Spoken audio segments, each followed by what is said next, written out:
इसी पैटर्न पर base next question आपकी स्क्रीन के ऊपर ये रहा। सबसे पहले हम क्वेश्चन को अच्छे से रीड करते हैं।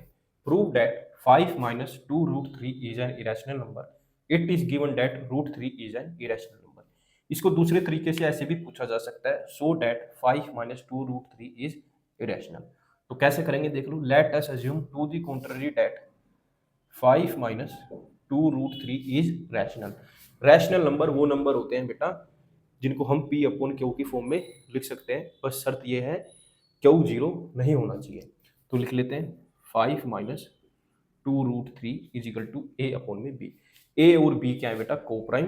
कोप्राइम नंबर उन नंबर का पेयर होता है जिनका HCF 1 आता है, जिनका कॉमन फैक्टर 1 आता है, जो सिर्फ 1 से डिवाइड होते हैं। B नॉट इक्वल टू 0 है, तो इसको सोल्व कर लेते हैं। 5 A अपॉन B को इधर ले आता हूँ, दिया आया, ये आ गया 2 रूट 3। इसको सोल्व कर लेते हैं बेटा। अपॉन में 1, एलसीएम लूंगा तो B, 1 के टेबल में B कब आएगा? B पे, तो ये आ गया 5B। B के टेबल में B कब आएगा? 1 पे, तो ये आ गया A, ये आ गया 2 रूट 3। 2 को क्रॉस मल्टीप्लाई करके इधर ले आते हैं, 5B माइनस A अपॉन में 2B is equal to root 3। तो अब देखो 5B माइनस A अपॉन में 2B, ये क्या है? रैशनल नंबर है। रूट 3 क्या है? इरेशनल नंबर है। तो कभी ऐसा हो सकता है रैशनल नंबर बराबर आ जाए इरेशनल नंबर के? नहीं हो सकता। तो यहाँ पर कॉन्ट्राडिक्शन अराइज होगी।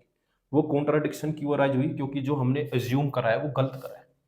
हमने 5 माइनस 2 रूट 3 को रैशनल नंबर अज्यूम करा है, ये गलत करा है। क्यों?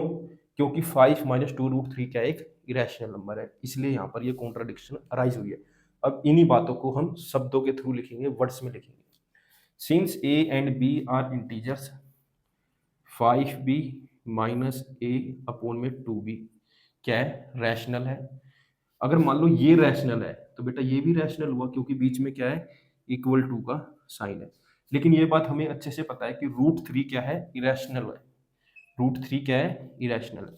This contradiction has arisen because of our incorrect assumption that 5 minus 2 root 3 is rational, so we conclude that 5 minus 2 root 3 is irrational। तो हम कह सकते हैं 5 माइनस 2 रूट 3 क्या है? irrational है।